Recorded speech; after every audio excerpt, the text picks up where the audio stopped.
Mesdames et messieurs, bonsoir à toutes et à tous. C'est très grave cette sortie que le président rwandais Paul Kagame vient de faire. C'est très grave. L'heure est grave par rapport à la situation entre la RDC et le Rwanda. Depuis un certain temps, le président Kagame est dans une sorte de silence. Mais ça commence à chauffer, puisque la communauté internationale a commencé à hausser le ton. Il faut d'ailleurs rappeler que aujourd'hui, 12 février 2025, des eurodéputés se sont retrouvés pour voter des sanctions, pour voter l'embargo immédiat sur le minerai en provenance du Rwanda. Alors, le ton s'élève partout qu'il faut sanctionner le Rwanda. Il faut officiellement reconnaître que le Rwanda est le pays agresseur de la RDC. Alors, face à toutes ces situations, très remontées, Paul Kagame a enfin pris la parole. Sur le média Jeune Afrique, il s'est lâché, il n'a pas mâché ses mots.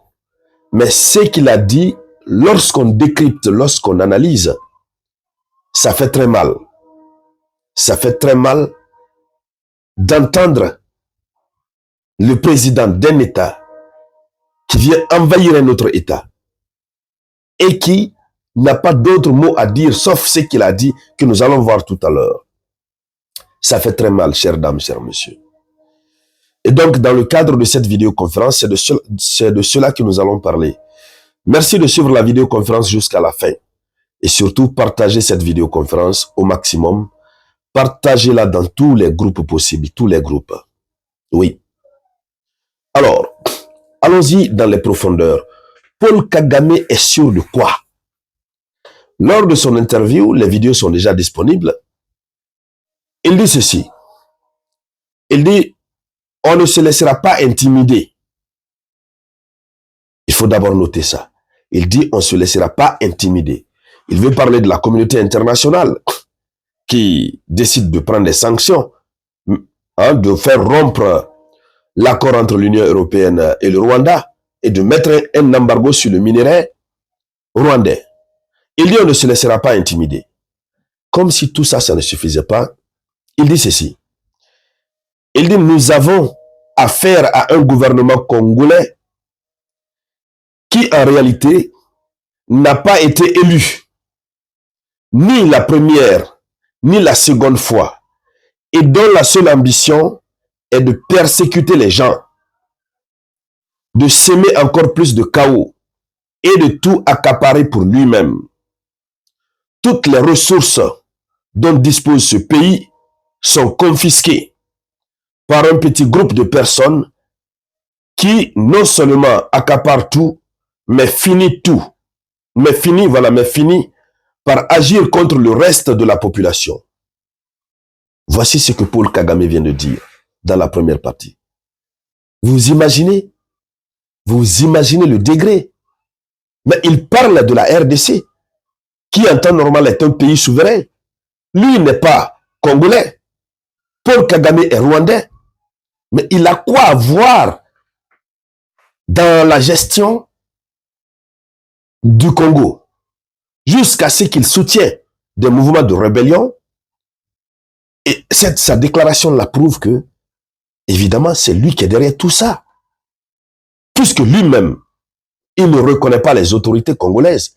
Il dit, ni la première fois, elles n'ont pas été élues, j'allais dire, ni la seconde fois, elles n'ont pas été élues. Mais le pire, selon son constat, c'est que c'est un gouvernement, c'est un petit groupe de personnes qui s'accaparent de toutes les richesses du Congo. Toutes les richesses. Toutes les ressources, il dit bien. Et donc, c'est ce qui lui fait mal. Il s'accapare de toutes les ressources, il le dit bien. Il dit toutes les ressources dont dispose ce pays sont confisquées par un petit groupe de personnes qui non seulement accaparent tout, mais finit par agir contre le reste de la population. Alors, en termes clairs, c'est ce qui fait mal à Kagame. Mais chacun gère son pays. Mais lui-même là, est-ce qu'on a parlé de son mode d'élection? Est-ce que chez lui-même, on peut parler d'élection? Non. Il est au pouvoir depuis combien d'années? Mais son pays, c'est son pays. Au fait, en réalité, on a comme l'impression que Paul Kagame veut ajouter le Congo au Rwanda. Parce que le Congo est très riche et le territoire est immense. Au fait, voici un président qui regrette d'être président du Rwanda, puisque le pays est petit, il n'y a pas trop de richesse. Il aurait souhaité être congolais, diriger le Grand Congo. Bon, évidemment, parce que selon lui, ce petit groupe qui s'accapare de toutes les ressources du Congo, ce petit groupe s'accapare de tout, et lui, on ne le fait profiter de rien. Donc, cela justifie la raison pour laquelle lui aussi, il envoie des rebelles. Donc, il utilise des supplétifs de l'armée rwandaise, donc il utilise certains Congolais, pour lui aussi aller s'accaparer des ressources. Il parle, Kagame parle comme si cette ressource les appartenait à eux tous. C'est vraiment cette impression que nous avons. Partagez-moi cette vidéoconférence. Partagez-moi la vidéoconférence. Alors, Kagame ne s'est pas limité là. Il ne s'est pas limité là. Il est allé jusqu'à dire, à la veille de, je crois, du sommet SADC et AEC, il dit Tshisekedi s'est précipité pour aller voir les autorités tchadiennes pour demander un soutien militaire. Il dit cela veut dire que Tshisekedi, il dit cela démontre les sentiments que Tshisekedi a. Tshisekedi ne veut pas une résolution par autre moyen si ce n'est pas le moyen militaire. Il dit pendant que tout le monde, les gens sont en train de tenter de trouver des solutions par des négociations, lui, il demande le soutien militaire. Vous voyez son esprit? Ce monsieur veut les négociations. Il veut qu'il y ait une négociation, qu'on lui dise, bon, écoutez, vous pouvez continuer peut-être à exploiter le minerai ici, etc., etc. Peut-être c'est ça. Lorsqu'il parle de négociations, qu'on donne la part du gâteau aux rebelles du M23, puisque son souci, sa préoccupation majeure, c'est qu'il y a un petit groupe à la tête du Congo qui profite eux seuls des biens de ce pays. C'est ce qui lui fait mal. Alors, qu'est-ce que Kagame veut concrètement?